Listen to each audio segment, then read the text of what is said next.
The neglected daughters rise shielded by her brothers. अध्याय 31। तुम्हारी याद आती है।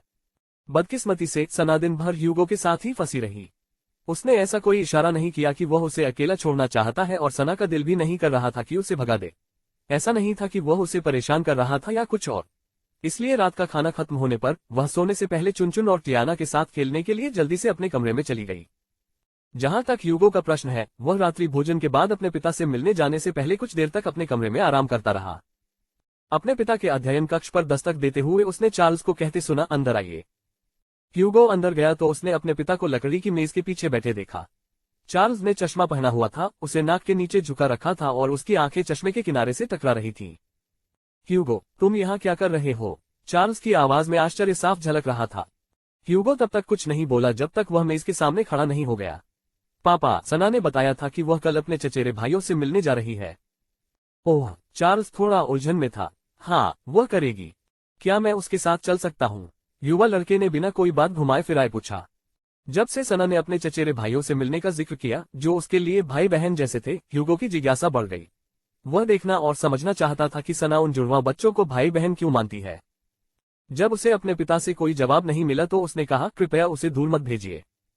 चार्ल्स के पास कहने को शब्द नहीं थे। क्या ह्यूगो ने सोचा कि वह सना को दूर भेजने की कोशिश कर रहा था? ओह ह्यूगो, मैं सना को दूर नहीं भेज रहा हूँ। मैं ऐसा क्यों करूंगा? तो फिर तुम मान क्यों गए? ह्यूगो का जवाब बिजली की कौंध से भी तेज था, जिससे उसके पिता को संभलने का मौका ही नहीं मिला। हो सकता है कि वे उसका मन बदलने की कोशिश करें और उसे अपने पास वापस आने के लिए कहें। ह्यूगो, बात ये नहीं है। चार्ल्स ने गहरी सांस लेते हुए अपना चश्मा नीचे रखा। जिस औरत ने उसे पाला है, वो ये सुनिश्चित करना चाहती है कि सना के साथ यहाँ अच्छा व्यवहार हो। अगर वो देखेगी कि सना ठीक है तो वो उसे वापस लेने की कोशिश नहीं करेगी। और सना भी उससे और उसके चचेरे भाइयों से मिलना चाहती है। चिंता मत करो, बटलर जेन उसके साथ जाएगा। ह्यूगो के कान खड़े हो गए जब उसने सुना कि सना भी यही चाहती है। उसने सोचा कि अगर यह उसके पिता का फैसला होता तो वह अपना मन बदलने की कोशिश करता, लेकिन अगर सना का फैसला होता तो उसका दिल नहीं करता। अपने दूसरे बेटे को यहाँ आते देख और उसका मूड बदलते देख चार्ल्स मुस्कुराया। अगर तुम कल उसके साथ आना चाहो तो मेरी इजाजत है, लेकिन तुम्हें सना को भी बताना होगा। ह्यूगो की आंखों से धीरे धीरे लुप्त हो रही जिंदगी फिर से आग की तरह लौट आए। लेकिन ह्यूगो, मुझे पता है सना मान जाएगी क्योंकि वो तुम्हें निराश नहीं करना चाहेगी। इसलिए ध्यान रखना कि उनके निजी समय में खलल न पड़े, चार्ल्स ने याद दिलाया।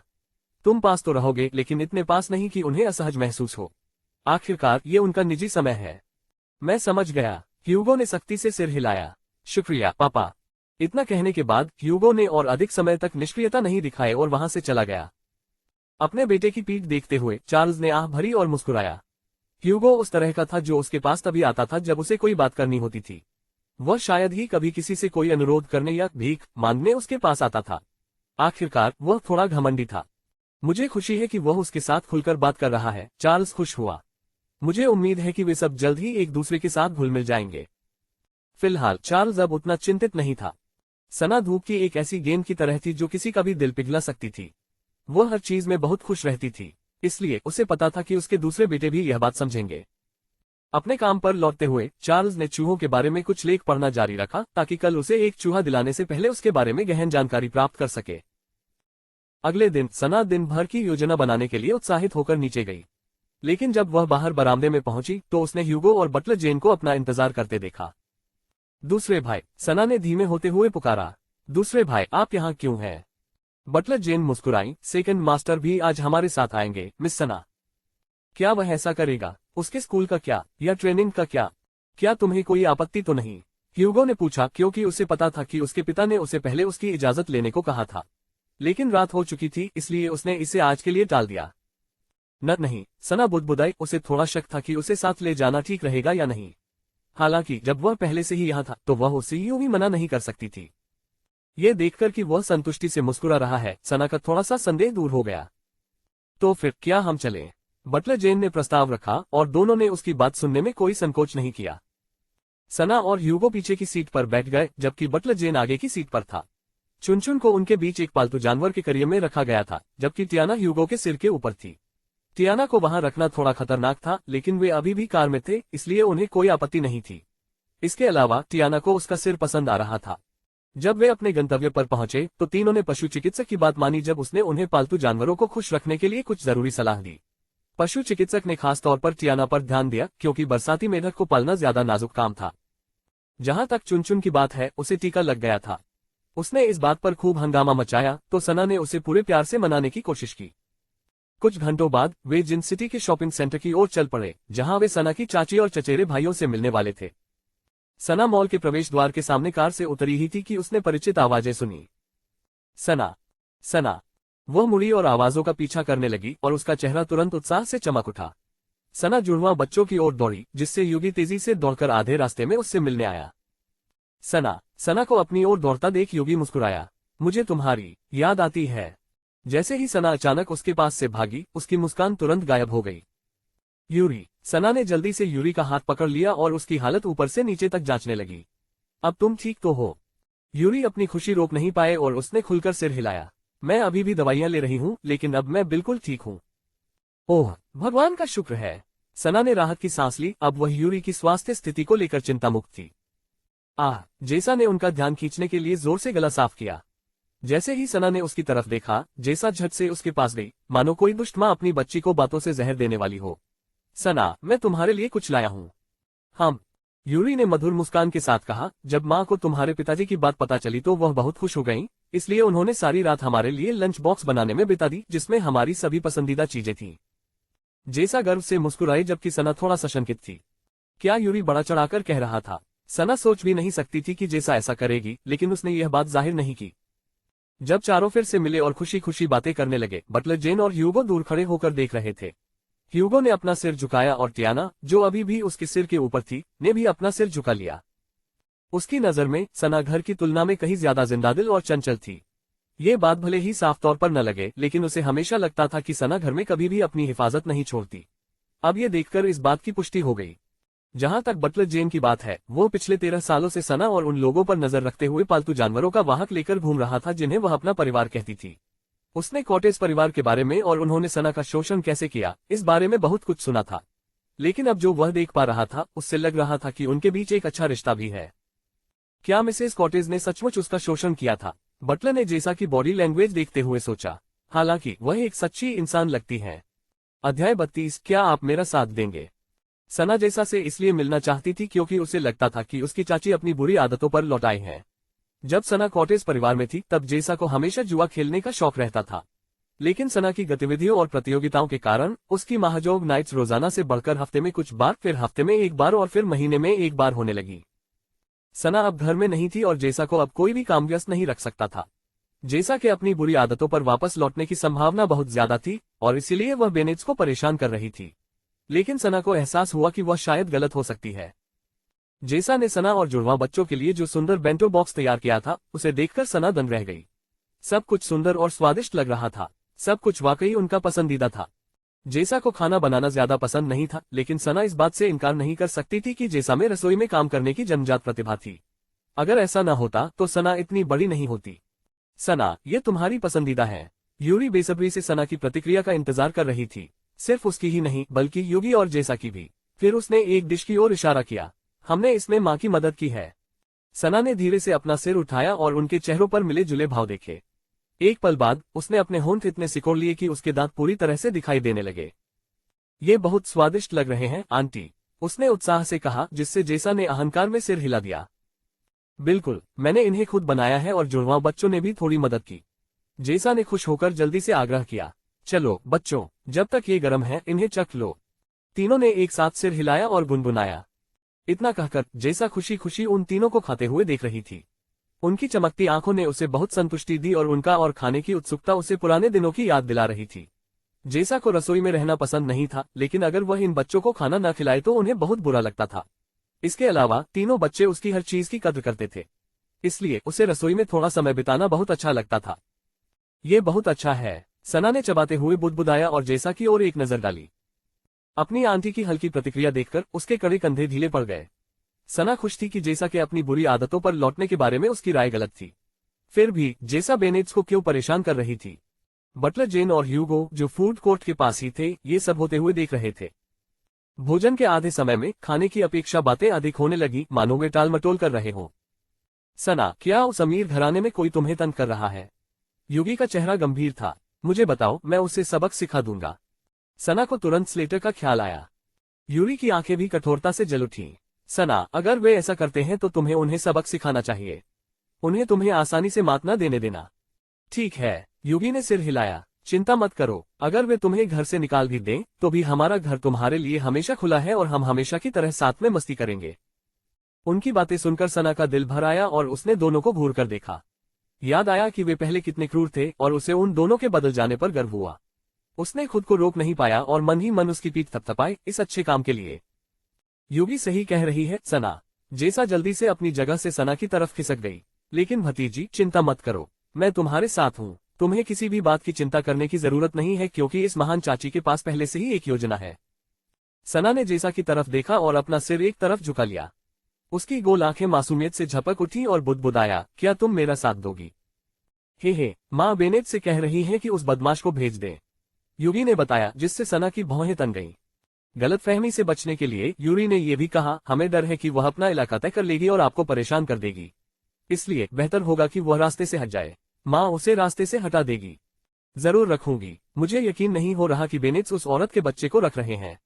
जैसा का चेहरा उदास हो गया, उसे अभी भी उस जोड़े की लालची हरकत पर यकीन नहीं हो रहा था।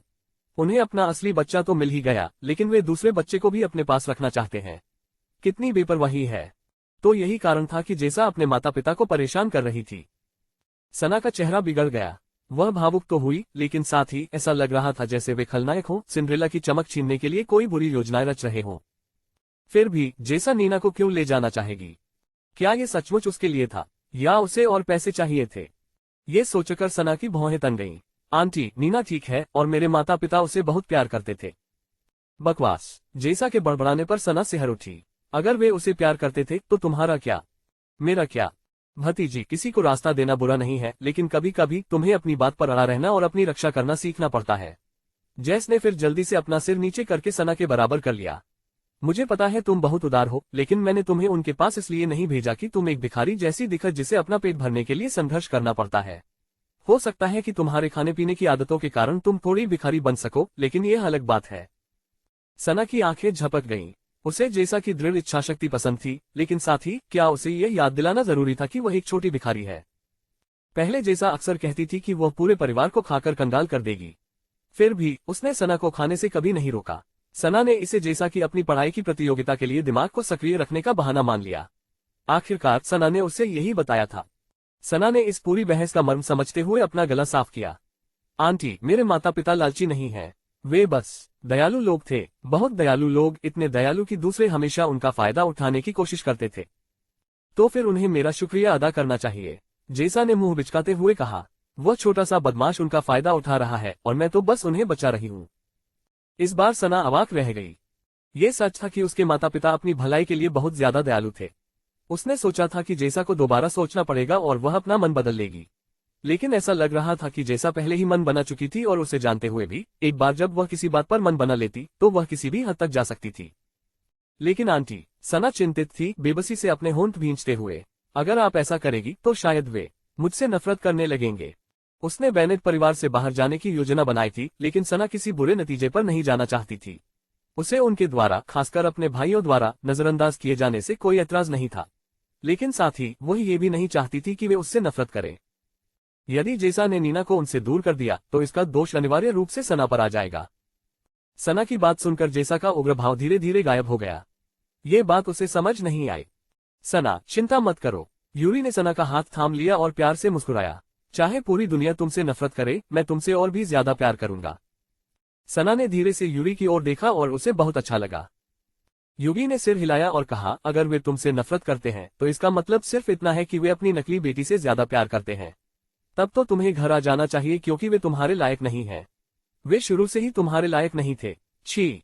जैसा ने गला साफ किया और फिर मुस्कुराने की कोशिश की। उसने अपने हाथ मले और फिर से सिर नीचे कर लिया। भतीजी, चिंता मत करो, मुझे बस एक बात सूझी। इस बार इससे तुम्हें कोई नुकसान नहीं होगा। सना और जुड़वा बहनें उत्सुकता से जैसा की ओर देखने लगी, लेकिन जैसा बस मुस्कुरा दी मानो उसने अभी अभी कोई बुरी योजना सोची हो। उसके शब्द चिंता मत करो और उसकी प्रतिक्रिया ने सना को बहुत चिंतित कर दिया। इस बार वह क्या योजना बना रही थी?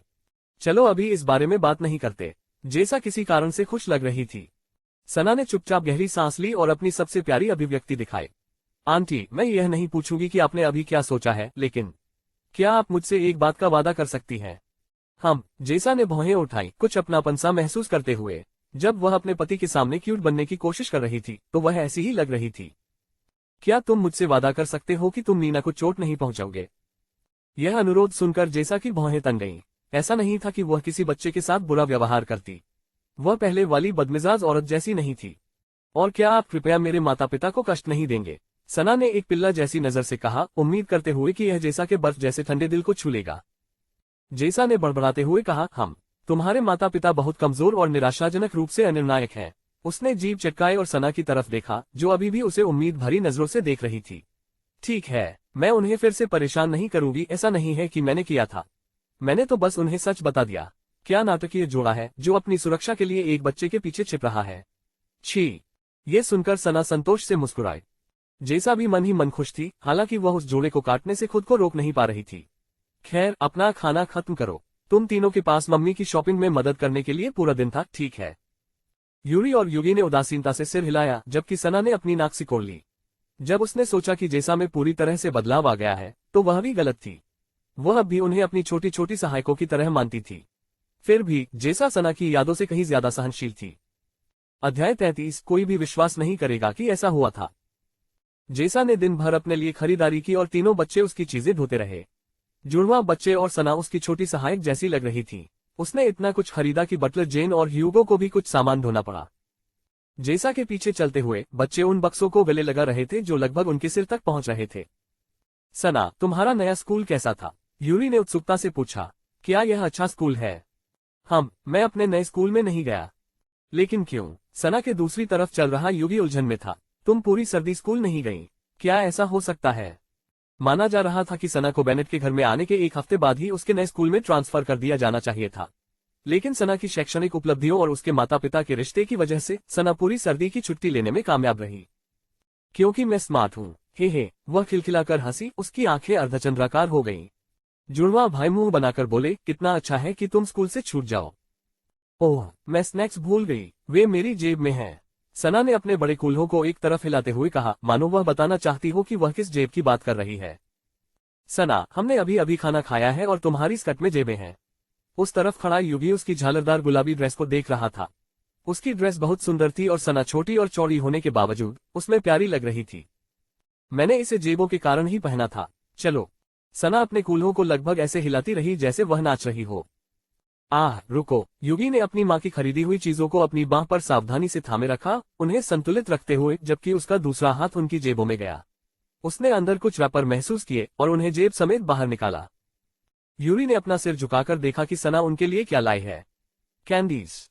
मेरे दूसरे भाई ने ये मेरे लिए खरीदे हैं और वो चाहता है कि मैं इन्हें अपने चचेरे भाइयों के साथ बांटूं। सना ने जानबूझकर अपनी आवाज ऊंची की ताकि ह्यूगो सुन सके। उस लड़के को श्रेय देना ज्यादा बेहतर था। बदकिस्मती से ह्यूगो ने ये नहीं सुना। जुड़वा बच्चों ने पीछे मुड़कर देखा तो ह्यूगो और बटलर जेन चुपचाप एक बहुत बड़े अंतराल से उनके पीछे पीछे आ रहे थे। वे इतनी दूर थे कि उन्हें उनकी मौजूदगी का जरा भी एहसास नहीं हुआ। वह भाई? यूरी ने पूछा जब जुड़वा भाई ह्यूगो को ऊपर से नीचे तक देख रहे थे। ह्यूगो दुबला पतला और काफी लंबा था। उसने सिर्फ एक ढीली सफेद शर्ट और पैंट पहनी हुई थी, लेकिन उसकी चाल उन दोनों के लिए काफी थी। वह उन युवा अपराधियों जैसा बिल्कुल नहीं था जो वे देखते हैं। छी, तो क्या हुआ? युगी को कड़वाहट महसूस हुई। तुम उन्हें ले सकती हो सना। ह्यूगो, ये सना के भाई का तोहफा है, मतलब ये पहले से ही उसकी है। यूरी ने मुंह बनाया, पर उसे अपने दुष्ट जुड़वा भाई की कोई परवाह नहीं थी। सना, क्या तुम सच में ये हमें दे रही हो? नहीं। सना को उन्हें खाए बिना रात गुजारने के लिए जीवन भर का साहस और बहुत अधिक प्रयास करना पड़ा। जरूर, उसने अपने दांतों पर झूठ बोला। दरअसल मैंने उन्हें बचाकर रखा था। अचानक युगी का संतुलन बिगड़ गया और जैसा कि सारी खरीदारी गिर गई। उसी समय एक तेज चीख सुनाई दी जिसने युगी की धीमी आवाज को दबा दिया। सब कुछ जमीन पर बिखरता देख एक पल के लिए सब स्तब्ध रह गए। अरे नहीं, यूरी डर के मारे बोल पड़ा। ये माँ के हैं। आप अंधे हैं। यूरी, सना और यहाँ तक कि युगी भी चौंक गए जब उनके कानों में एक गुस्से भरी दहाड़ गूंजी। अपनी भयभीत निगाहें उस गंदगी से हटाकर गुस्से से भरी आवाज के मालिक पर डालते हुए उनकी नजर लगभग उनकी ही उम्र की एक छोटी लड़की पर पड़ी। देखो तुमने क्या किया है। लड़की अपने जूतों की ओर इशारा करते हुए चिल्लाई। तीनों ने सहज ही अपनी नजरें नीची कर ली, ये समझने की कोशिश में कि आखिर उसे इतना गुस्सा क्यों आ रहा है। जब उनकी नजर लड़की के जूतों पर पड़ी तो उन पर जूस की एक बूंद पड़ी। ओह माफ करना, युगी ने फिर भी अपनी गलती मानी और जल्दी से नीचे झुका। मेरा ऐसा मतलब नहीं था, लेकिन मैं इसे पोंछ दूंगा। दूर हटो मेरे पास से किसान। लड़की ने युगी की छाती पर लात मारी, जिससे लड़का नीचे गिर पड़ा। लात इतनी बेकाबू थी कि युगी की छाती अकड़ गई। अरे, यूरी चिल्लाए और युगी के पास दौड़ी। उसने उसे निराशा से देखा और जब ऊपर देखा तो उसकी आंखें आग से जल रही थीं। तुम उसे ऐसे क्यों लात मार रही हो? उसने तो पहले ही माफी मांग ली है।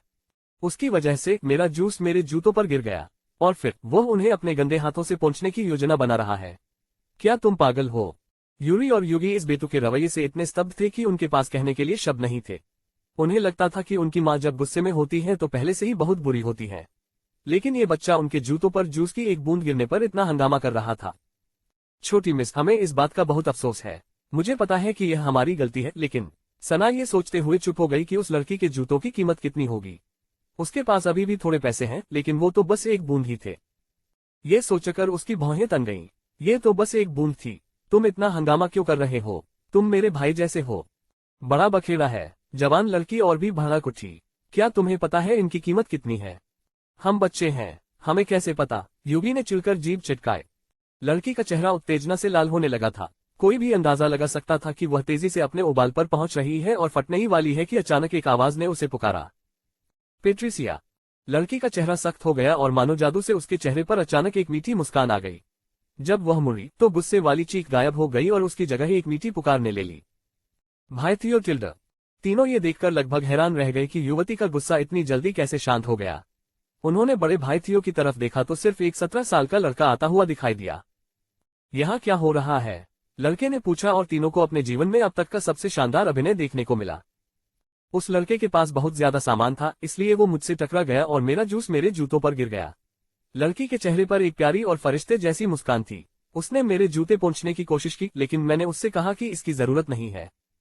मानो इस डर से कि तीनों नीच लोग उसके दावे पर विवाद शुरू कर देंगे, पेट्रिसिया ने उसका हाथ पकड़ लिया और कहा, अब मामला सुलझ गया है।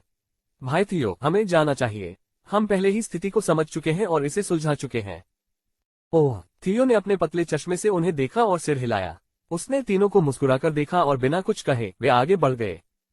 आखिर ये क्या है? युगी ने चौंक कर पूछा, जबकि बाकी दोनों इतने सदमे में थे कि कुछ भी बोल नहीं पाए। क्या उसके कई व्यक्तित्व हैं? ये बदलाव फ्लैश से भी तेज है। बच्चों, क्या हो रहा है? उसी समय जेसा वापस आ गई जब उसने देखा कि उसके छोटे प्रशिक्षु गायब हो गए हैं। हालांकि जब उसने जमीन पर पड़ी चीज देखी तो उसकी चिंता तुरंत गायब हो गई। हे भगवान! बटलर जेन और ह्यूगो भी वापस आ गए जब ह्यूगो ने एक दोस्त को देखा, जबकि बटलर जेन को टियाना के पीछे भागना पड़ा। ये दृश्य देखकर शुरुआत से दूरी बनाए रखने के बाद आखिरकार उन्होंने उनके पास जाने का फैसला किया। जेसा ने स्वाभाविक रूप से इस पर खूब हंगामा मचाया और जल्दी जल्दी सब कुछ उठा लिया। सना और जुड़वा बहनें एक दूसरे को देखने लगी, ये जानते हुए कि जो कुछ उन्होंने अभी देखा है वह जादू जैसा है। अगर ऐसा हुआ भी तो कोई यकीन नहीं करेगा। अध्याय 34, अपने अस्तित्व के बारे में सोचना। जुड़वा और सना ने बिना कुछ कहे इस छोटी सी घटना के बारे में बात न करने पर सहमति जताई, ये सोचकर कि यह कोई महत्वपूर्ण बात नहीं है। यह एक क्षणिक घटना थी जिसे वे अंततः भूल जाएंगे। जेसा ने अपनी खरीदारी को लेकर खूब हंगामा किया, लेकिन उस पर ज्यादा ध्यान नहीं दिया। इस तरह एक लंबे दिन के बाद उनका साथ साथ बिताया दिन खत्म हो गया। सना, आज तो मजा आ गया। चलो फिर कभी ऐसा करते हैं, यूरी ने उत्साह से कहा। तुम्हारा जन्मदिन एक हफ्ते में है, क्यों न हम चले? माँ को हमारी यात्रा रद्द करनी पड़ी है, लेकिन मुझे लगता है कि वह इसे फिर से बुक कर सकती हैं। उन्होंने कहा है कि उनके पास बहुत पैसे हैं। बटलर जेन और ह्यूगो मौजूद थे, जो जानते थे कि उसकी माँ के पास पैसे कहाँ से आए थे। इसके बावजूद युगी ने पीछे हटने से इनकार नहीं किया। हम साथ में और भी ज्यादा मजा करेंगे। सना ने दोनों को देखकर मुस्कुराते हुए याद दिलाया कि एक हफ्ते में वह आधिकारिक तौर पर 13 साल की हो जाएगी, लेकिन मौजूदा हालात को देखते हुए वह आसानी से सहमत नहीं हो पा रही थी। मुझे अभी इस बारे में कुछ पता नहीं है।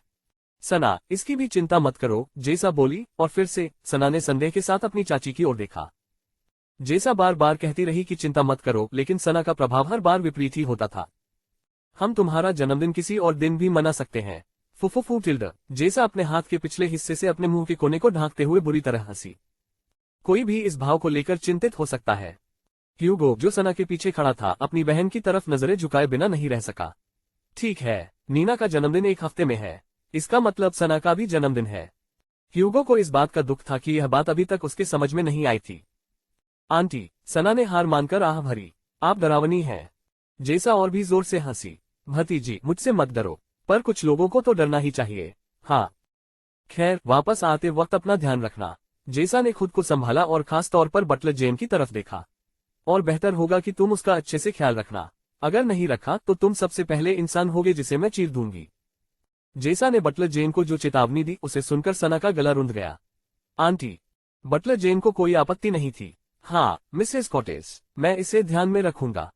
जेसा ने अपनी थोड़ी उठाए और ह्यूगो की ओर भौहें चढ़ाई। ह्यूगो ने सहज ही अपनी पीठ सीधी कर ली, उसके कंधे तन गए। उसने उसे सिर से पांव तक देखा, उसके सिर पर बैठे छोटे से मेढक को देखकर भौहें सिकुड़ी, लेकिन फिर नजरें फेर ली। खैर, देर हो रही है, तुम्हें वापस चले जाना चाहिए। जेसा ने उन्हें भगा दिया। भतीजी, हमें इतना याद मत करना, ठीक है? मैं जल्द ही तुम्हारे लिए घर के बने कुछ साइड डिश और खाने पीने की चीजें भेजूंगी। खाने का जिक्र आते ही सना की आंखें चमक उठी। बेनेट मेंशन का खाना भले ही स्वादिष्ट हो और परिवार के रसोइये और डाइटिशियन ने बनाया हो, लेकिन घर के बने खाने से बढ़कर कुछ नहीं। बहुत अच्छा, बटलर जेन ने गला साफ किया। मैं पहले तुम्हारे लिए एक टैक्सी बुलाता हूँ।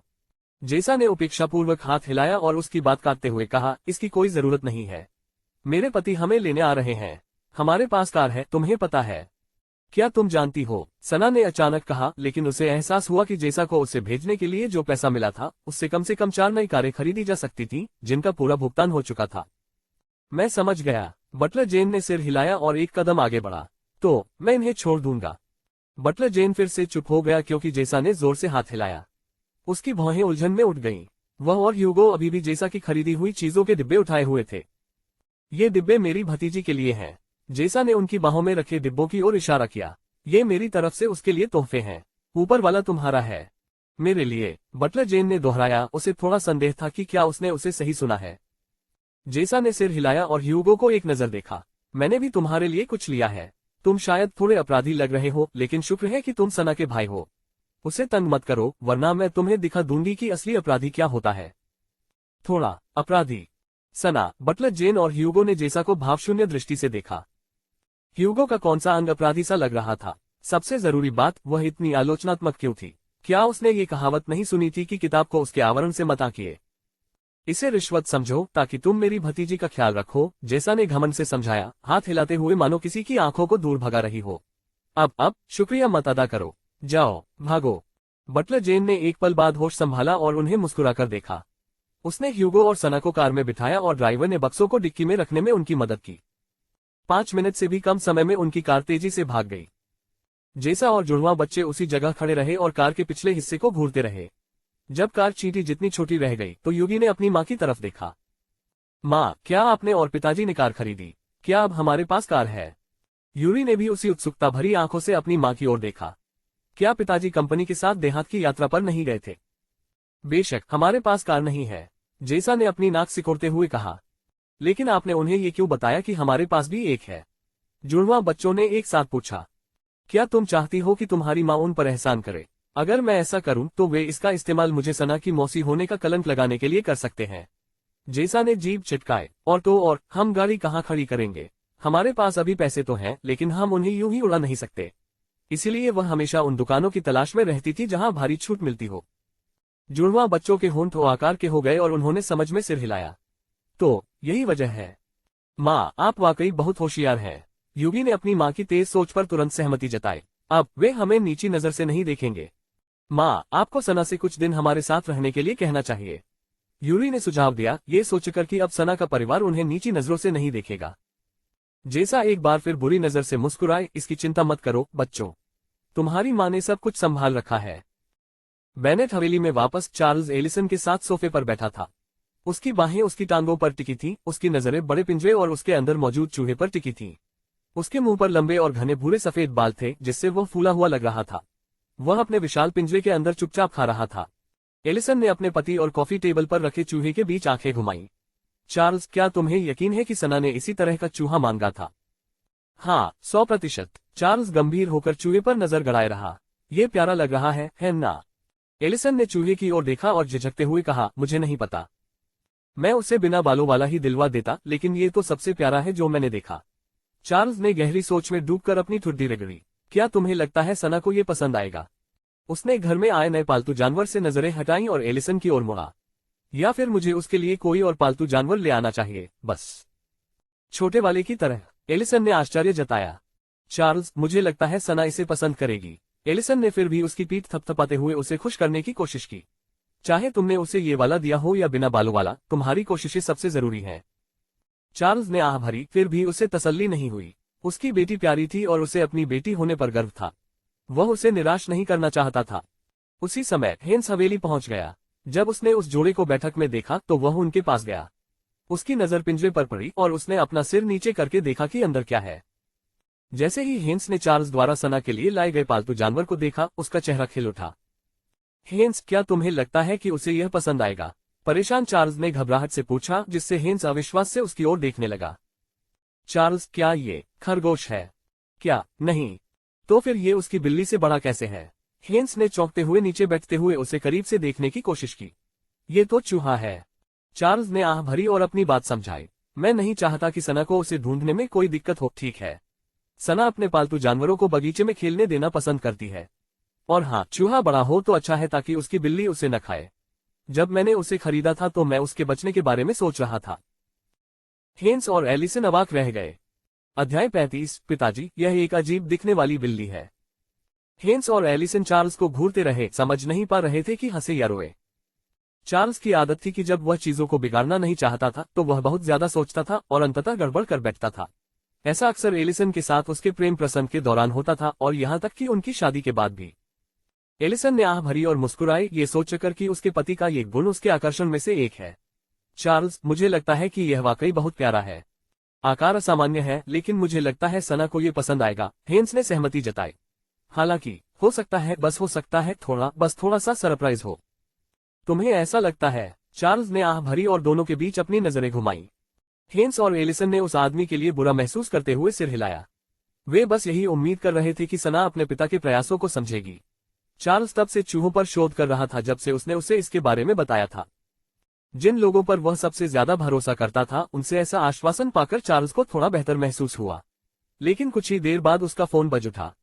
चार्ल्स ने आदतन अपना फोन उठाया और उसकी चिंता भरी अभिव्यक्ति सख्त हो गई। उसकी प्रतिक्रिया एलिसन और हेन्स से आगे नहीं बढ़ पाए। चार्ल्स, क्या सब ठीक है? एलिसन ने जल्दी से पूछा, अपने पति को अपनी ओर देखते हुए। ये जेसा कॉटेज है। जैसे ही दोनों ने ये नाम सुना, उनके कंधे अकड़ गए। दोनों को पता था कि जेसा उन्हें नीना या सना को ले जाने के लिए परेशान कर रही है। हालांकि हेन्स को इससे जितना भी नफरत थी, उसने जोर देकर कहा कि जेसा की बात में दम है। वह क्या चाहती है, चार्ल्स? एलिसन की आवाज में चिंता और डर साफ झलक रहा था।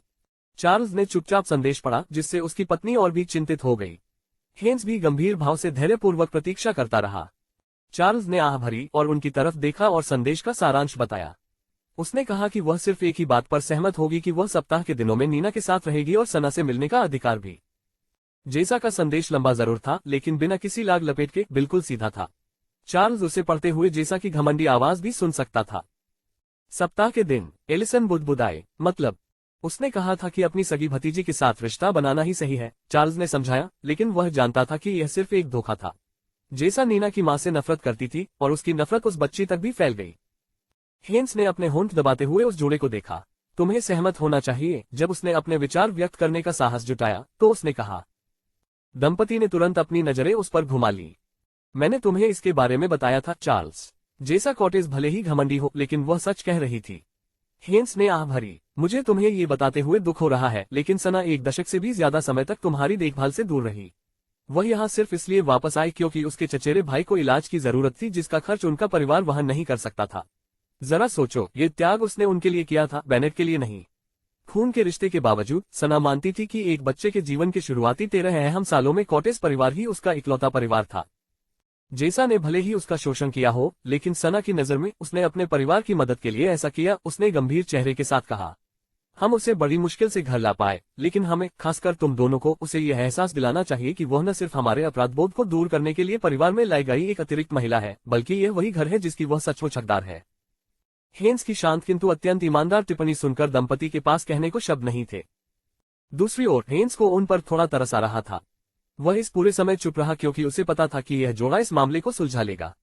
हालांकि चार्ल्स और एलिसन दोनों ही जिद्दी थे। हेन्स ने उन्हें दोष नहीं दिया क्योंकि हालांकि नीना उनकी सगी बेटी नहीं थी, फिर भी वे उसे अपनी बेटी की तरह प्यार करते थे और पालते थे। वे अभी भी नीना के प्रति माता पिता का प्यार रखते थे, लेकिन हेन्स अपनी सगी भतीजी को परेशान करने का जोखिम नहीं उठाना चाहते थे। लेकिन जैसा कॉटेज, एलिसन हिचकिचाए। वह नीना की मां से नफरत करती है और मैं समझ सकती हूँ कि वह नीना को नापसंद करती है। हेन्स ने हल्के से मुस्कुराते हुए कहा, मैं जैसा कॉटेज का बचाव नहीं कर रहा, लेकिन मैं आपको यकीन से बता सकता हूँ कि जब भी मैं आता था, वह मुझे भगा देती थी, तो मुझे पता था कि उसे सना की परवाह है। वह नीना को गाली नहीं देगी। चार्ल्स ने तर्क दिया, हमारे पैसे का शोषण करना भी एक प्रकार का दुर्व्यवहार है, और हेन्स ने त्वरित जवाब दिया, कंपनी की समस्याओं को ठीक करने के लिए अपने संकल्प का इस्तेमाल करना भी एक तरह का शोषण है। हम इसे शोषण कहते हैं, लेकिन एक कम सुविधा संपन्न परिवार में इसे एक दूसरे की मदद करना कहते हैं। चार्ल्स एलिसन, मैं आपके तर्क समझता हूं और माता पिता होने के नाते आपको उन लोगों की बात सुननी चाहिए जो इस मामले में निष्पक्ष हैं। जैसा कॉटेज ने पहले ही अपना मन बदल लिया है और वह अपनी सगी भतीजी नीना के साथ कस्टडी साझा करने को तैयार है। ये सबसे अच्छा प्रस्ताव है, भले ही इसमें सबसे अच्छे वकील शामिल हों। चार्ल्स उदास होकर नीचे देख रहा था, जबकि एलिसन ने अपने होठों को एक पतली रेखा में दबा लिया। फिर दोनों ने एक दूसरे को देखा। दोनों की आंखों में अनिच्छा तो थी, लेकिन साथ ही स्पष्टता भी थी। चलो नीना से बात करते हैं, चार्ल्स ने अनिच्छा से उसका हाथ पकड़ते हुए सुझाव दिया। एलिसन ने मुस्कुराकर सिर हिलाया, हमें ये काम साथ मिलकर करना चाहिए। हेन्स ने हल्की सी आह भरी। उसे नीना पर तरस आ रहा था, लेकिन उसके मन में यह बात थी कि यह तो बस चीजों को उनकी सही जगह पर रखना था। उसी समय एटलस, नीना और स्लेटर स्कूल से घर लौट आए। माँ, हम घर आ गए हैं, स्लेटर ने प्रसन्नतापूर्वक घोषणा की। दंपत्ति और हेन्स ने अपना सिर घुमाया। हेन्स ने अनजाने में दंपत्ति की ओर देखा, जो अपने बच्चों की आवाज सुनकर तुरंत संभल गए। तुम घर आ गए, एलिसन की कोमल आवाज सुनाई दी, जो अपनी सीट से उठकर उनका स्वागत करने लगी। उसने मुस्कुराते हुए अपने बच्चों के चेहरों पर अपनी आंखें फेर ली। एटलस आराम से आगे बढ़ा, जबकि स्लेटर अपनी माँ की ओर दौड़ा। सबको हैरानी हुई जब स्लेटर ने अचानक अपनी माँ को गले लगा लिया और अपना चेहरा उसके पेट में छिपा लिया। स्लेटर, एलिसन ने अपनी भौहें उठाई और सहज ही अपना हाथ उसकी पीठ पर रख दिया। सब ठीक तो है, जानू? स्लेटर ने फिर उसकी तरफ देखा और मुस्कुराया।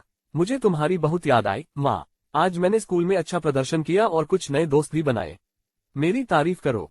एलिसन की आंखें नम हो गईं और वह मुस्कुराए, ओह स्लेटर। स्लेटर उसके बेटों में सबसे प्यारा था और उसे बुरा लगता था, क्योंकि उसे लगता था कि वह उसे पर्याप्त ध्यान नहीं दे रही थी। तभी एलिसन की नजर नीना पर पड़ी और वह उसे देखकर मंद मंद मुस्कुराए। नीना खुशी से उछलती हुई उसके पास गई और बोली, माँ, आज मुझे हमारी प्रश्नोत्तरी में लगभग पूर्ण अंक मिल गए हैं। एलिसन और चार्ल्स का दिल बैठ गया, क्योंकि उन्हें पता था कि उन्हें उसे कुछ खबर देनी है। शाबाश नीना, एलिसन ने नीना के बालों को धीरे से सहलाया। माँ को तुम पर हमेशा गर्व होता है। नीना ने मधुरता से मुस्कुराया। उसकी आंखें सिकुड़ गईं जब तक कि वे मात्र एक दरार जैसी न दिखने लगी। तभी एटलस की उदासीन आवाज सुनाई दी, पिताजी, ये तो अजीब दिखने वाली बिल्ली है। अध्याय 36। उसने सब कुछ गलत समझा। पिताजी, ये तो अजीब दिखने वाली बिल्ली है। और इससे सबका ध्यान मेज के ऊपर रखे बड़े पिंजरे की ओर चला गया। एटलस को उसके चेहरे की झलक तो नहीं दिखी, लेकिन उसके आकार और शारीरिक बनावट को देखते हुए उसने अनुमान लगाया कि यह एक बिल्ली है। एलिसन और हेन्स ने चुपके से अपनी जीभ काट ली और चार्ल्स को देखने लगे। चार्ल्स के चेहरे पर एक भावशून्य भाव था।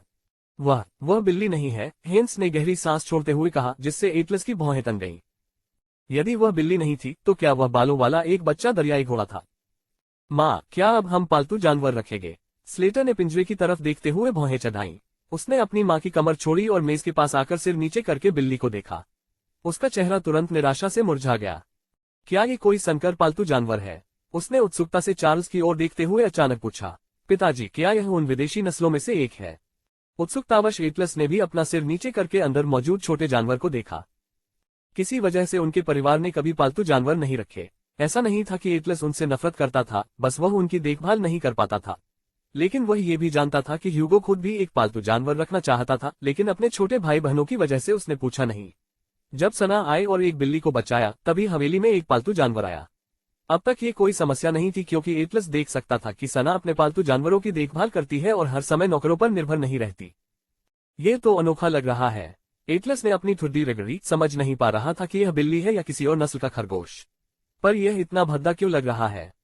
हेन्स और एलिसन की नजरें अपने आप नीचे झुक गईं। अब चार्ल्स पर नजर रखने को तैयार नहीं थे।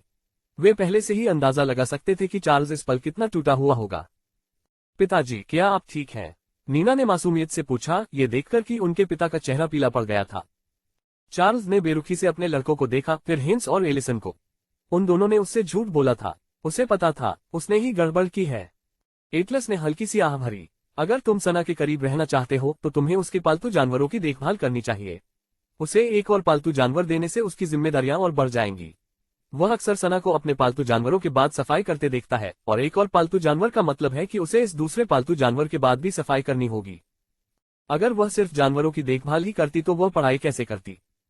एलिसन ने हल्के से मुस्कुराते हुए कहा, दरअसल ये सना का अनुरोध है कि उसे एक चूहा मिले। ये चूहा है। स्लेटेड हौंकते हुए पिंजरे से दूर कूद गया। उसने शक से पिंजरे को देखा और फिर उस पर उंगली उठाई। ये चूहा नहीं है, ये तो चूहा है। चार्ल्स के कान लटक गए। मैं सोच रहा था कि यह बच जाएगा क्योंकि उसके पास एक बिल्ली है। बिल्लियां चूहों का शिकार करती हैं, लेकिन ये बिल्ली का शिकार करेगी। पापा, आपने चूहे के बचने के बारे में सोचा, बिल्ली के बारे में नहीं, एटलस ने लापरवाही से कहा, मानो उसे अपने पिता के टूटे दिल की जरा भी परवाह न हो। उसने सिर हिलाया, उसे यह बात बेतुकी लगी। मैं अपने कमरे में वापस जा रहा हूँ। जैसे ही ये शब्द एटलस के मुंह से निकले, सना की प्रसन्न आवाज आई। हम वापस आ गए हैं टिल्डा। मानो जादू से चार्ल्स ने अपनी गति और ताकत वापस पाली। वह अपनी जगह से कूद गया और स्लेटर और एटलस को अपने साथ घसीटता हुआ ले गया। उसने एटलस और स्लेटर के कंधे पर एक हाथ रखा और उसे उनके बीच फंसाकर पिंजरे को उनके पीछे छिपा दिया। एटलस को इस मामले में घसीटे जाने पर नाक भान सिकुड़ी, लेकिन उसने अपनी बात खुलकर नहीं कही। उसके पिता को उस भयानक और राक्षसी चूहे को छुपाने के लिए मदद की जरूरत थी। सना के चेहरे पर एक अद्भुत मुस्कान थी। वह अपनी नजरें लिविंग एरिया में मौजूद लोगों पर घुमा रही थी। उसने सोचा, ऐसा लग रहा था कि वे अच्छा समय बिता रहे हैं। अरे, तुम वापस आ गए। तुम्हारा दिन कैसा रहा? चार्ल्स अजीब तरह से हंसा। इस समय हेन्स भी स्लेटर के बगल में खड़े होकर चलने लगे। उन्हें कम से कम चार्ल्स को बचाने में तो मदद करनी चाहिए। अच्छा, ह्यूगो ने सिर हिलाया। हमने अच्छा समय बिताया। चुनचुन को भी टीका लग गया। उन्हें भी तैयार किया गया, बटलर जेन ने मुस्कुराते हुए बताया, लेकिन उसने तुरंत सबके चेहरों पर तनाव देखा। सर, सब ठीक है। चार्ल्स ने अपनी भौहें उठाईं। हाँ, सब ठीक है। बटलर जेन को थोड़ा शक हुआ, पर उसने बताया नहीं। उसने सोचा कि बाद में पूछ लूंगा। नीना ने परिवार की तरफ देखा, जो उस पिंजरे को साफ तौर पर छिपाने की पूरी कोशिश कर रहे थे। उसने अपने होंठ भींचे और भौहें चढ़ाकर सना को देखा। हर कोई, यहाँ तक कि स्लेटर और एटलस भी, चार्ल्स की मदद कर रहे थे। लेकिन छोटी नकली राजकुमारी ने सोचा कि अगर सना को उस बदसूरत चूहे के बारे में पता चल गया तो वह अपना असली रूप दिखा देगी। नीना के मुंह खोलते ही उसके चेहरे पर मुस्कान आ गई।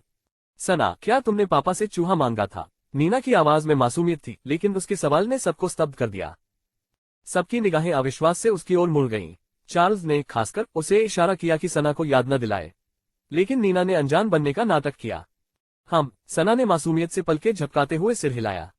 ह्यूगो, जिसने बटलर जेन से यह बात सुनी थी, अपना सिर झुकाकर बोला, पापा, आपने कहा था कि आप आज उसे एक खरीदेंगे, इसलिए हमने नहीं खरीदा।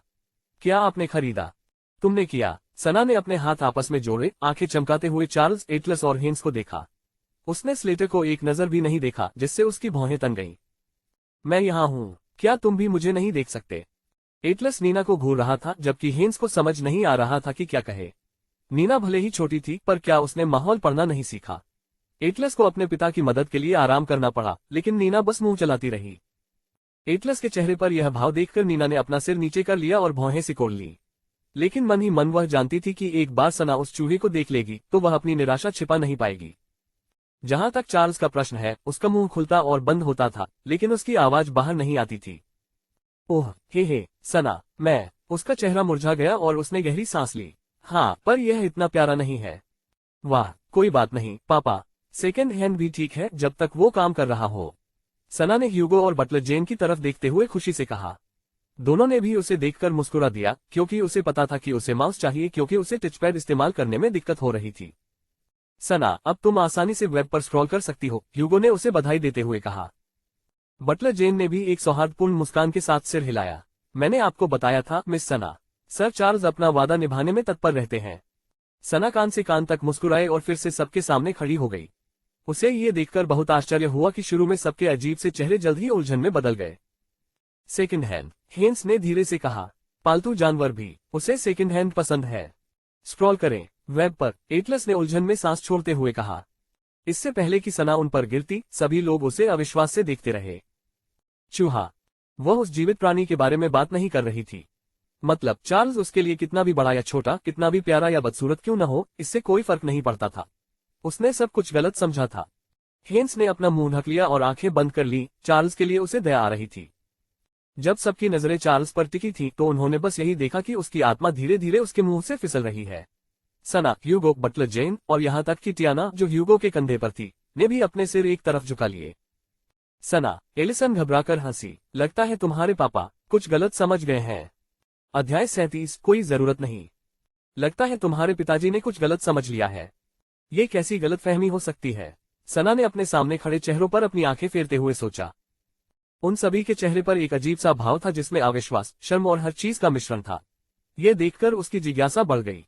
उसी समय बटलर जेन ने हेन्स के पीछे से झांकते पिंजरे के सिरे पर ध्यान दिया।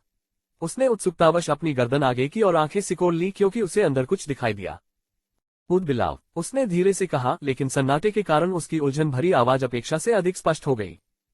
एक ऊद-बिलाव, ह्यूगो ने बटलर जेन की ओर देखते हुए दोहराया। बटलर जेन ने ह्यूगो को देखा और फिर सना को, फिर अपनी नजरें परिवार के बाकी सदस्यों पर घुमा ली। यह ऊद-बिलाव नहीं है, हेन्स ने असहाय होकर आह भरी और चार्ल्स की ओर देखते हुए उस आदमी को समझाने का मौका दिया। इस समय तक चार्ल्स का मनोबल पहले ही चरमरा चुका था। उसने एटलस और स्लेटर से अपना हाथ छुड़ाते हुए क्षमा याचना भरी नजरों से सना की ओर देखा। यह एक चूहा है, चार्ल्स ने स्वीकार किया और अनिच्छा से दूर हट गया, जिससे सना और ह्यूगो को उनके पीछे क्या है इसकी एक झलक मिल गई। ह्यूगो और सना ने सहज ही अपनी नजरें उस बड़े पिंजरे और उसके अंदर मौजूद जानवर पर घुमा दी। वे भावशून्य होकर उसे देखते रहे, पलके झपकाते रहे, ये समझने की कोशिश करते रहे कि आखिर वह क्या है। एक बच्चा हाथी, ह्यूगो ने अंदाजा लगाया और उसी समय सना भी बोल पड़ी। चिंचिला। ह्यूगो के अनुमान पर एटलस और हेन्स के चेहरे खिल उठे। एक बच्चा हाथी, एटलस निराशा में दोहराए बिना नहीं रह सका। क्या उसके भाई को गुप्त रूप से आंखों की समस्या थी? चार्ल्स ने बेबसी से आह भरी और सना के पास उकड़ू बैठ गया। सना, मुझे माफ करना। पता नहीं मुझे क्या सूझा और मैं गलत समझ गया। सना ने जब पूछा तो टियाना भी उसके साथ मेज पर बैठी थी। चिंता मत करो, मैं अगली बार इसे ठीक कर लूंगा। सना मुस्कुराई और बोली, कोई जरूरत नहीं। वह फिर से जोखिम नहीं उठाना चाहती थी। सना। चार्ल्स का दिल बैठ गया और उसकी आंखें घूम गईं। उसकी बात सुनकर एटलस और स्लेटर के माथे पर बल पड़ गए। उनके पिता ने पूरी कोशिश की। क्या उसे गलत चीज मिलना इतनी बड़ी बात थी कि उसने उसे दूसरा मौका ही नहीं दिया? दूसरी ओर हेन्स और एलिसन ने अपनी भौहें उठाईं और उनकी नजरें सना पर टिकी रहीं। दूसरी ओर नीना मन ही मन मुस्कुराए। सना, ऐसा मत करो, नीना झिझकते हुए बोली। भले ही तुम इस बात से नाराज हो कि पापा ने तुम्हें गलत तोहफा दिया, तुम उनकी कोशिशों को यूं ही नजरअंदाज नहीं कर सकती। ये तोहफा ही है और तुम्हें फिर भी आभारी होना चाहिए। ठीक है, स्लेटर ने बड़बड़ाते हुए कहा, लेकिन हमेशा की तरह उसने आग नहीं भड़काई। पिताजी ने फिर भी अपनी पूरी कोशिश की। एटलस ने एक शब्द भी नहीं कहा, लेकिन वह इस बात से भी नाराज था कि सना इतनी निर्दयी होगी कि अपने पिता को एक और मौका नहीं देगी। और तुम्हें सब कुछ विस्तार से बताना चाहिए था ताकि यह सब न हो। नीना ने अपनी बात जारी रखी। उसे लगा कि उसके भाई का मूड खराब हो रहा है। उसने पहले उदास चार्ल्स की तरफ देखा और फिर चिंतित एलिसन की तरफ, लेकिन जब उसकी नजर हेन्स पर पड़ी तो उनमें झिलमिलाती ठंडक देखकर वह सिहर उठी। हेन्स भले ही उसके इतने करीब न हो, लेकिन उसने उसे कभी इतनी ठंडी और दूर से नहीं देखा था। लेकिन इस वक्त ऐसा लग रहा था जैसे वह किसी दुश्मन को देख रहा हो। नीना ने अपने होंठ भींच लिए, अपने दिल में मची उथल पुथल को महसूस करते हुए। उसने सोचा, सना की वजह से ही हेन्स ऐसा है। अंकल हेन्स को जल्द ही एहसास हो जाएगा कि मैं बस उसे अपना असली रूप दिखा रही हूँ, उसने खुद को यकीन दिलाया। इसलिए हालांकि हेन्स की ठंडी निगाहों ने उसे डरा दिया था, उसने उसे नजरअंदाज कर दिया। तो एक तरह से इसमें कुछ हद तक तुम्हारी भी गलती है, नीना। इस बार ह्यूगो बोला। उसका स्वर दृढ़ और ठंडा था, जबकि उसकी आंखों में असंतोष झलक रहा था। अगर तुम परिवार की सदस्य न होती तो मुझे लगता कि तुम सना और हमारे बीच कलह पैदा कर रही हो। नीना का चेहरा पीला पड़ गया जब उसने अपने दूसरे भाई को भावशून्य दृष्टि से देखा। नहीं, ऐसा नहीं है दूसरे भाई, मैं बस सना को समझाने की कोशिश कर रही हूँ। मिस नीना, मिस सना ऐसी गलतफहमी से परेशान नहीं होंगी। बटलर जेन ने नीना को एक दयालु मुस्कान देते हुए धीरे से बचाव किया। और अगर वो परेशान भी होंगी तो भी मैं इस बात से सहमत नहीं हूं कि इसमें उनकी कोई गलती है। ये सही है। चार्ल्स ने सिर हिलाया और आह भरी। इसमें सना की कोई गलती नहीं है। जब मैंने उससे पूछा तो मैं बहुत ज्यादा ध्यान भटक गया था, इसलिए सारी गलती मेरी है। चार्ल्स ने मुस्कुराते हुए सना के पास आकर उसके गोल मटोल हाथों को पकड़ लिया। सना, पापा बहुत माफ कर रहे हैं। मैं बेहतर करूंगा, मैंने वादा किया था। पापा, इसकी कोई जरूरत नहीं है क्योंकि आप तो पहले ही कर चुके हैं। सना मुस्कुराई और नीना को नजरअंदाज कर दिया क्योंकि वह बहुत बेकार थी। हालांकि उसने मन ही मन नोट कर लिया कि बाद में उसे उसकी औकात बता देगी। सना ने चार्ल्स का हाथ पकड़ लिया और प्यार से कहा, मुझे अब चूहा नहीं चाहिए क्योंकि वह 100 गुना बेहतर है। जो भी था। धन्यवाद पापा, आप सबसे अच्छे हैं। उसने पापा को बेहतर महसूस कराने के लिए कहा। चार्ल्स की आंखों का दुख उसके कोमल रूप को देखकर धीरे धीरे गायब हो गया। उसके दिल में राहत की लहर दौड़ गई, लेकिन साथ ही थोड़ी चिंता भी हुई कि वह बस उसे बुरा न लगे, इसलिए ऐसा कह रही थी। अपने पिता की बहुत ज्यादा सोचने की आदत को समझते हुए ह्यूगो बोला, सना का यही मतलब था पिताजी। चार्ल्स ने ह्यूगो की ओर देखा तो पाया कि उसका दूसरा बेटा मुस्कुरा रहा है। वो एक पशु प्रेमी है और मुझे लगता है कि चुनचुन और टियाना एक नया साथी पाकर खुश होंगे, ह्यूगो ने कहा। मैं सना की देखभाल में मदद करूंगा ताकि उस पर ज्यादा बोझ न पड़े। सना ह्यूगो की तरफ प्रशंसा भरी मुस्कान के साथ देखे बिना नहीं रह सकी। ह्यूगो ने उसे एक जानकार नजर से देखा और आंख मारी। तुम दोनों कब से करीब हो गए? स्लेटर ने संदेह से पूछा, लेकिन सभी ने उसकी बात को पूरी तरह से अनसुना कर दिया। दूसरी ओर एलिसन ने राहत की सांस ली। फिर उसने हेंस की तरफ देखा और हेंस ने उसकी तरफ सिर हिलाया, मानो उसे पता था कि सब ठीक हो जाएगा। और अगर उसे वो चूहा चाहिए जो उसे पहले चाहिए था, तो वो मेरा चूहा उधार ले सकती है, हेंस ने प्यार से कहा, जिससे सना मुस्कुरा उठी। या मुझे लगता है ह्यूगो अपना चूहा उधार दे सकता है। तुम्हें कोई आपत्ति तो नहीं होगी, है ना ह्यूगो? बिल्कुल नहीं अंकल हेंस, वो जब चाहे मेरा इस्तेमाल कर सकती है, ह्यूगो ने आश्वस्त किया। सना ने हेंस और ह्यूगो की तरफ देखा, उनके दयालु प्रस्तावों से भावुक हो गई। ऐसा नहीं था कि चूहा कोई जरूरत थी, बल्कि बस सुविधा के लिए था। और उसने चूहा सिर्फ इसलिए मांगा था ताकि चार्ल्स उसे परेशान न करे। लेकिन ये सुनकर उसे ऐसा गहरा सदमा पहुंचा जिसकी उसने जिंदगी में कभी उम्मीद भी नहीं की थी। पापा, सना ने उत्साह से चार्ल्स का हाथ खींचा। चूंकि ये तय हो गया है तो क्या मैं इसे देख सकती हूँ? उसकी आंखों में चमक देखकर चार्ल्स का भी आत्मविश्वास लौट आया। बिल्कुल, देखो देखो, मैंने कुछ पढ़ा है। उसने उत्साह से अपनी खोजबीन साझा करते हुए सना को पिंजरे की ओर ले गया। ह्यूगो, एलिसन और हेंस भी उनके साथ शामिल हुए। वे भी उसकी प्रतिक्रिया देखना चाहते थे और परिवार के सबसे नए सदस्य का नामकरण करने की इस यात्रा का हिस्सा बनना चाहते थे। एलिसन ने चुनचुन और टियाना का नामकरण करने में मदद की थी, इसलिए उसे पता था कि सना के साथ नामकरण करना कितना मजेदार होगा। दूसरी ओर एटलस ने बस कंधे उचका दिए। उसने संक्षेप में कहा कि वह जा रहा है, लेकिन चूंकि वे सब व्यस्त थे, उसे बस एक उदासीन उत्तर मिला, खाना खाने के लिए नीचे आ जाओ। उसे रुचि की कमी से कोई फर्क नहीं पड़ा, बल्कि उसे यही अच्छा लगता था कि उसके माता पिता उसे परेशान करने के बजाय किसी और काम में व्यस्त रहें। स्लेटर ने भौहें चढ़ाईं, लेकिन फिर सावधानी से अपने पैरों को घसीटते हुए उनके पास गया, ये जानने के लिए उत्सुक कि यह असल में किस तरह का जानवर है। और अगर सना का पालतू जानवर उससे परिचित होता तो बेहतर होता। उसे अपने घर में सना के बढ़ते जानवरों से खुद को बचाना था। उसकी बिल्ली उस पर फुफकारती रहती थी और उसका मेढक बार बार उसके रास्ते में आ जाता था। नीना ने सना को उदास भाव से देखा। उसने अपने हाथ कसकर पकड़े, फिर उनसे मुंह मोड़कर अपने कमरे की ओर भागी। नीना भाग गई तो हेंस ने उसकी छोटी सी पीठ पर नजरें गड़ा दी। उसके चेहरे का भाव कुछ देर के लिए बदल गया, लेकिन वह लिविंग एरिया का माहौल खराब नहीं करना चाहता था, इसलिए उसने अपने विचार रोक लिए। अध्याय 38 मध्यरात्रि का नाश्ता। यहाँ तक कि रात्रि भोज के समय भी परिवार का मुख्य विषय यही था कि वे सना के नए पालतू जानवर का नाम क्या रखेंगे। तुमने अभी तक कोई नाम नहीं सोचा है? एटलस ने जिज्ञासावश पूछा। एलिसन ने सिर हिलाया। सना ने अभी तक फैसला नहीं किया था। वह कैसे निर्णय ले सकती है जब सूची हमारे कालीन से भी लंबी है? चार्ल्स ने आह भरी। मुझे लगता है कि सना आखिरकार चुनाव कर ही लेगी, हेंस ने हंसते हुए कहा। जल्दी मत करो सना। सना ने एक और चम्मच खाते हुए मुस्कुराए। आज नया पालतू जानवर मिलना उसकी उम्मीद के मुताबिक तो नहीं था, लेकिन अच्छा तो था। उसका नया पालतू जानवर प्यारा था और उसका व्यवहार भी अच्छा लग रहा था, और साथ ही होना कोई बुरी बात नहीं थी। परिवार ने बिना किसी कार्यक्रम के शांतिपूर्वक भोजन किया। मेरा काम हो गया, स्लेटर ने खाना जल्दी खत्म करते हुए कहा। माँ, पापा, मैं भूल गया था कि मुझे एक काम करना है। मैं अभी करता हूँ। अपनी बात कहने के बाद स्लेटर बिजली की तरह भाग गया। चार्ल्स और एलिसन ने एक दूसरे को हल्के आश्चर्य से देखा, फिर अपनी नजरें उस ओर घुमाई जहां स्लेटर छोड़कर गया था। हालांकि एलिसन के अलावा किसी को भी शक नहीं हुआ कि कुछ गड़बड़ है। जब रात्रि भोजन समाप्त हुआ तो एलिसन सीधे स्लेटर के कमरे में गई। स्लेटर, एलिसन ने दरवाजे से झांका तो देखा कि स्लेटर जमीन पर कुछ काम कर रहा है। वह धीरे से मुस्कुराए और उसके कमरे में चली गई। माँ, स्लेटर मुस्कुराया, अपनी माँ को अपने पास बैठा देखकर। आप यहाँ क्यों हैं? कुछ नहीं जानू, मैं बस थोड़ी चिंतित हूँ। एलिसन स्लेटर की तरफ देखते हुए मुस्कुराए। तुम हमेशा की तरह खाना नहीं खा रहे थे और जल्दी खत्म भी कर दिया।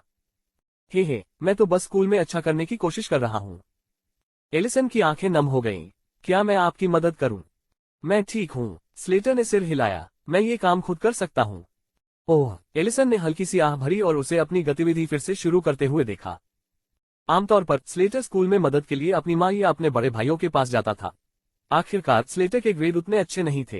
ह्यूगो को छोड़कर इस दंपत्ति ने कभी अपने बच्चों पर अच्छे नंबर लाने का दबाव नहीं डाला। जब तक वे अपना साल पास कर लेते, दंपत्ति को कोई दिक्कत नहीं थी। अब स्लेटर उनसे मदद नहीं मांग रहा था, और वह सना से भी ज्यादा बहस नहीं कर रहा था। हालांकि उसने खुलकर बात नहीं की थी, लेकिन सना जानती थी कि स्लेटर का दिल बहुत बड़ा है। बस समय की बात थी। माँ, स्लेटर ने अचानक उसकी तरफ देखा। क्या मैं? हाँ, प्रिय। स्लेटर मुस्कुराया और सिर हिलाया। कुछ नहीं माँ, मुझे अपने प्रोजेक्ट पर ध्यान देना है, इसलिए प्लीज जाते समय दरवाजा बंद कर देना। ओह, माफ करना, मुझे नहीं लगा कि मैं तुम्हें परेशान करूंगी। एलिसन ने गला साफ किया और अनिच्छा से अपनी जगह से उठी। तो फिर मैं तुम्हें छोड़ देती हूँ। ये कहकर एलिसन यथासंभव चुपचाप कमरे से बाहर चली गई। दरवाजा बंद होते ही स्लेटर जल्दी से उठ बैठा। वह दौड़कर दरवाजा बंद कर दिया। वापस अपने बिस्तर पर जाकर उसने अपनी वर्दी पकड़ ली। वर्दी उखड़ी हुई और गंदी थी, उस पर जूतों के निशान और अंडे की जर्दी के अवशेष थे। उसकी पकड़ और मजबूत हो गई, जिससे गंदी वर्दी पर और भी सिलवटें पड़ गईं।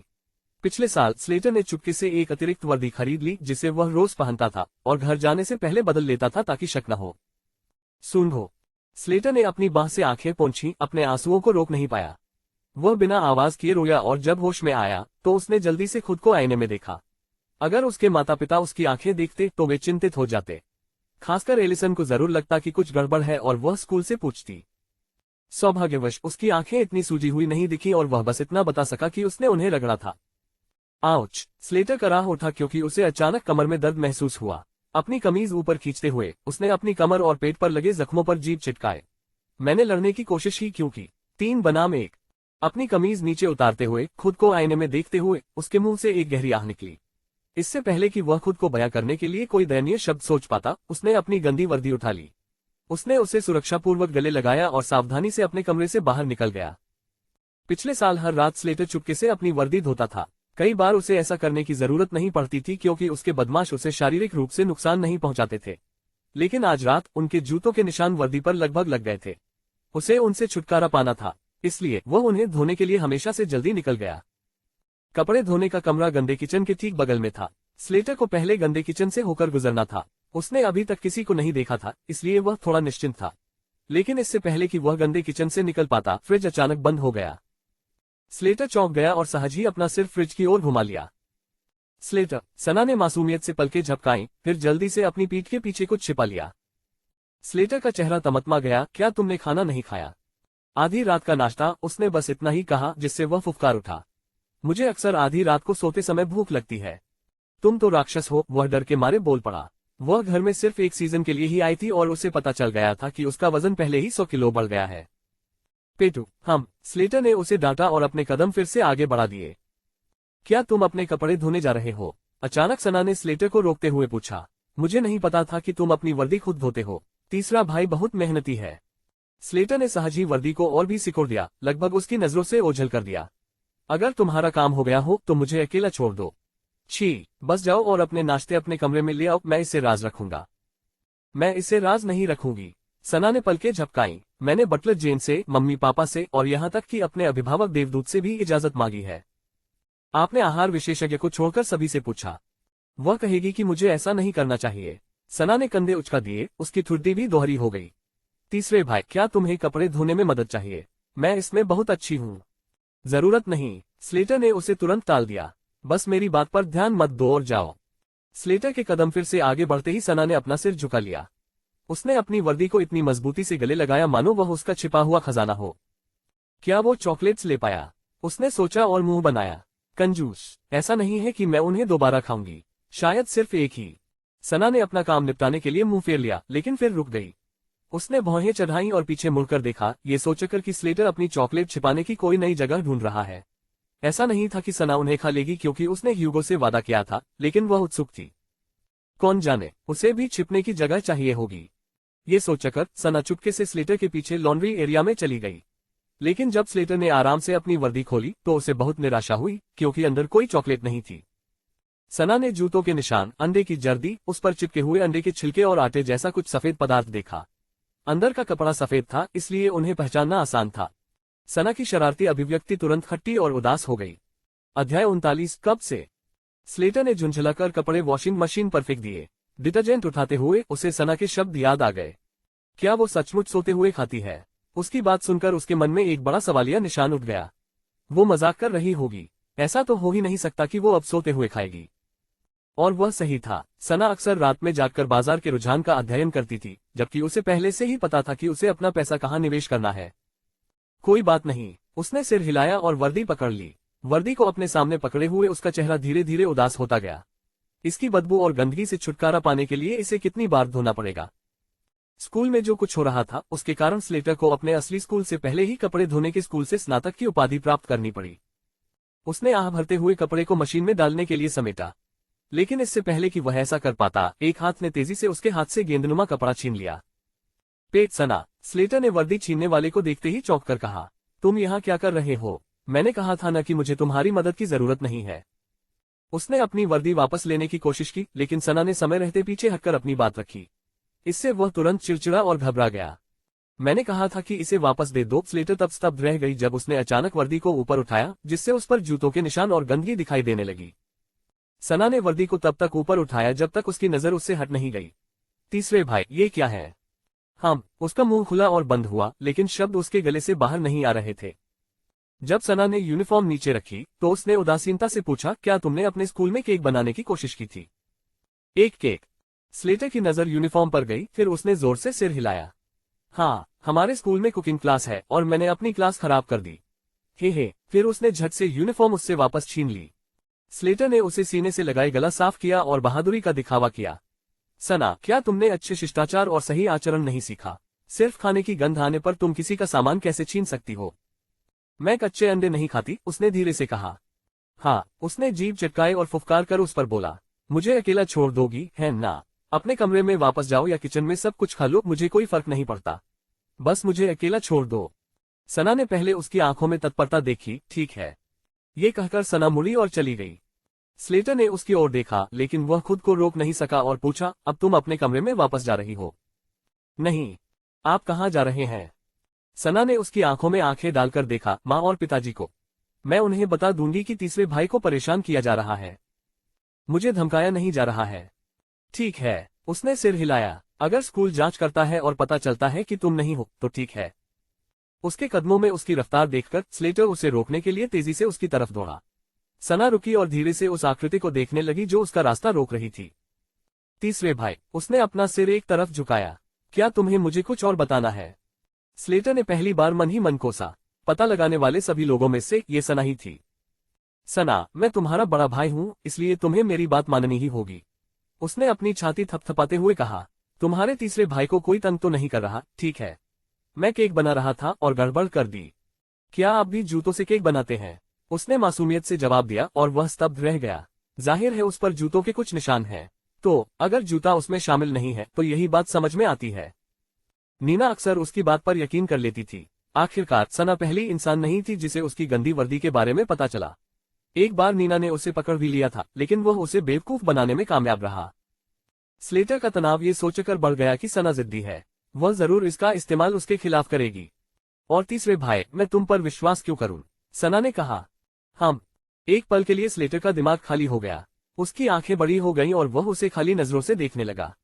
क्या ये वही शब्द नहीं थे जो उसने कुछ देर पहले ह्यूगो से पूछे थे? स्लेटर ने ह्यूगो से कभी माफी नहीं मांगी, जबकि वह जानता था कि उसने अपने भाई को नाराज किया है। उसका दृढ़ विश्वास था कि उसकी कही बात इतनी आहत करने वाली नहीं होनी चाहिए। लेकिन अब जब वह खुद ही इसका शिकार हो चुका था तो उसे तुरंत समझ आ गया कि ह्यूगो क्यों नाराज था। उसके उलट ह्यूगो हमेशा से एक भरोसेमंद बड़ा भाई रहा था।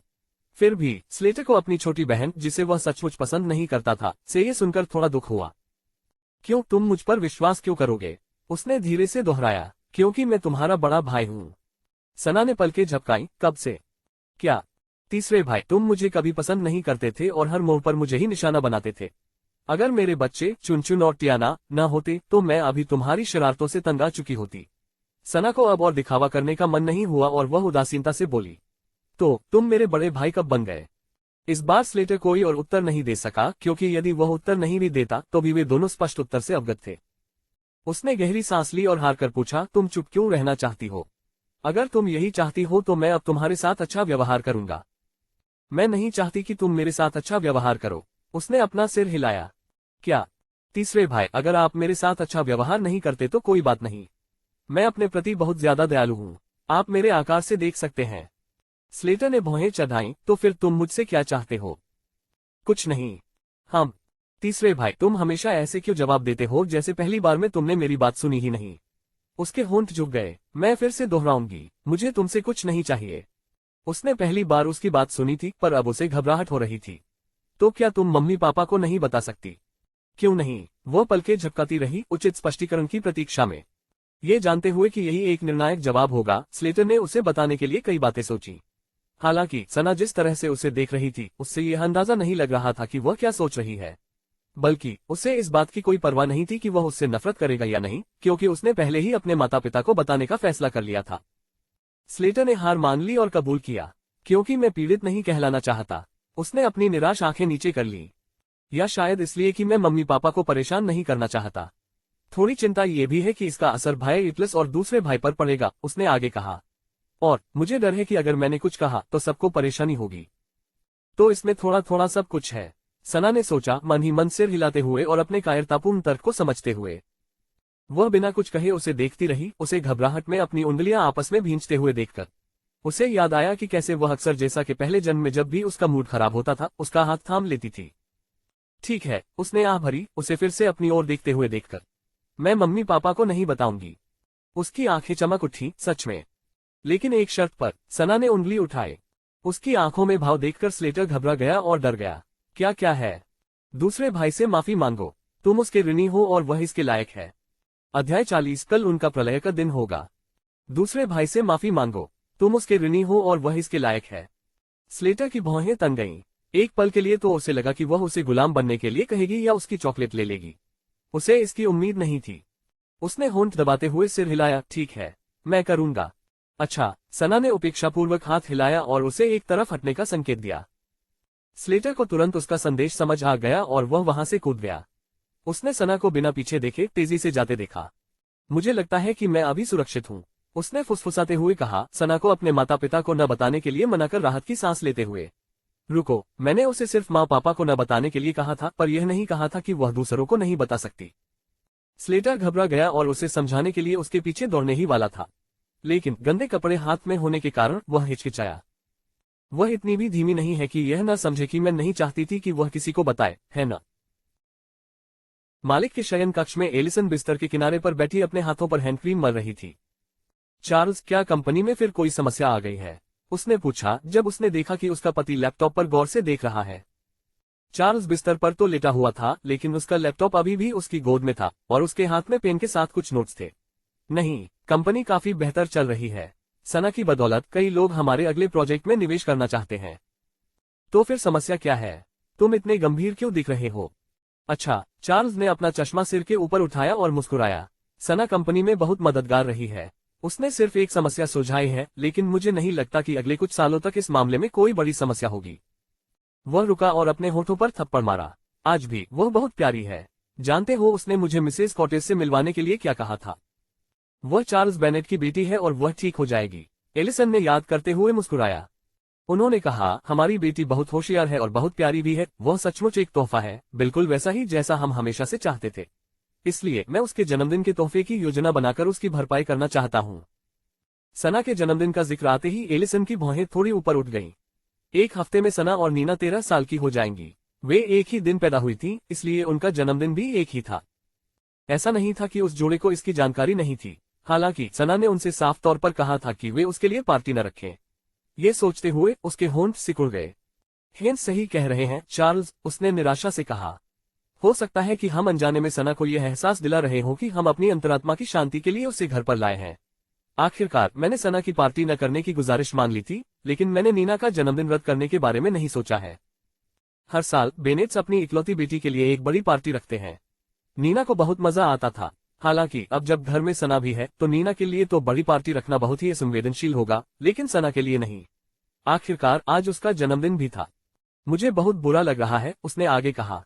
नीना भले ही हमारी न हो, लेकिन वे दोनों हमारी बेटियां थीं। एक के लिए एक काम करना दूसरे की उपेक्षा करने जैसा लग रहा था। चार्ल्स ने अपने होंठ दबा लिए। उसे इससे नफरत थी, लेकिन साथ ही वह जानता था कि हेंस सिर्फ उनके भले के बारे में सोच रहा था। हम कल नीना से बात करेंगे। चार्ल्स, क्या हम सचमुच उन दोनों को नहीं रख सकते? अली, चार्ल्स ने अपना लैपटॉप रख दिया और खुद को उसके पास खींच लिया। उसने उसका हाथ थाम लिया और कड़वी मुस्कान दी। हम नीना को दूर नहीं भेज रहे हैं, हम बस बांट रहे हैं। हम अभी भी उसकी देखभाल कर सकते हैं और उसकी देखभाल कर सकते हैं। बस हमारी सना पहले 13 सालों से हमारे साथ नहीं थी। ये हमारे साथ उसका पहला जन्मदिन होगा। उसकी कड़वी मुस्कान तो बनी रही, लेकिन उसकी आंखों में दृढ़ निश्चय साफ दिखाई दे रहा था।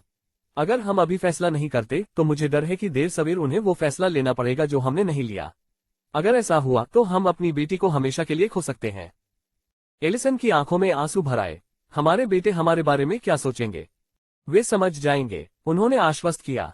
मुझे डर है कि नीना क्या महसूस करेगी। नीना एक अच्छी बच्ची है। हो सकता है कि वह सना जितनी परिपक्व न हुई हो, लेकिन मुझे यकीन है कि वह अंततः हमारे दिल की बात समझ जाएगी। वह मुस्कुराया, लगभग निश्चित था कि नीना उनसे कोई शिकायत नहीं करेगी। वह 13 साल से हमारे साथ है। इसके अलावा बटलर जेन ने मुझे कॉटेज परिवार के बारे में अपनी राय बताई थी और उसे लगता है कि वे भले ही रूखे हों, लेकिन वे ईमानदार लोग थे। वे हमारी नीना को कोई नुकसान नहीं पहुंचाएंगे।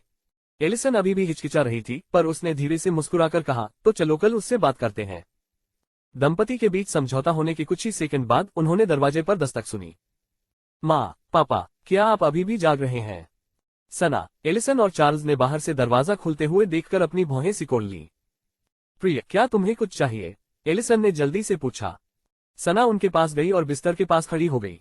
माँ, पापा, क्या मैं वापस स्कूल जा सकती हूँ? हम अचानक पूछे गए इस अनुरोध पर दंपति ने अपनी भौहें उठाईं। मैं वापस स्कूल जाना चाहती हूँ। सना ने अपनी दोनों तर्जनी उंगलियों को एक दूसरे से सटाया। क्या मैं जा सकती हूँ? सना की ओर दोबारा ध्यान देने से पहले दंपति ने एक दूसरे को देखा। सना के स्कूल न जाने का मुख्य कारण उसकी शैक्षणिक उपलब्धियों के कारण उसे जल्दी आगे बढ़ने का मौका मिला। उनके परिवार के संबंधों ने मदद की, लेकिन ज्यादातर सना के उच्च ज्ञान ने। ओह, चार्ल्स ने गला साफ किया। मैं इसका इंतजाम कर सकता हूँ। मेरा मतलब है, तुम कर सकते हो। बिल्कुल। सना की आंखें चमक उठी। तो क्या मैं कल से शुरू कर सकती हूँ? सना, लेकिन आपकी वर्दी अभी तक तैयार नहीं हुई है, एलिसन ने टिप्पणी की, लेकिन चार्ल्स ने उससे कहा कि यह कोई समस्या नहीं है। सना अपने पहले हफ्ते बिना यूनिफॉर्म के स्कूल जा सकती है। स्कूल समझ जाएगा। चार्ल्स ने अपनी ठुड्डी रगड़ी और सोचा कि अब उसके स्कूल जाने का समय हो गया है। हालांकि गर्मी की छुट्टियों में बस कुछ ही महीने बाकी थे, लेकिन सना के लिए स्कूल और उसकी व्यवस्था से खुद को परिचित कर लेना ही बेहतर था। चार्ल्स ने मुस्कुराते हुए सिर हिलाया, तो मैं तुम्हें कल वहां ले चलूंगा। शुक्रिया टिल्डा। सना ने खुशी से ताली बजाई और दोनों के बीच अपनी नजरें घुमाई। ठीक है, अब मैं सोने जा रही हूँ। शुभ रात्रि माँ और पापा। मीठे सपने। सना ने आलस्य नहीं किया और उनसे मुंह मोड़ लिया, लेकिन जैसे ही उसने ऐसा किया, उसके चेहरे की खुशी भरी मुस्कान की जगह ठंडक ने ले ली। ये छोटे बदमाश, कल उनका कयामत का दिन होगा।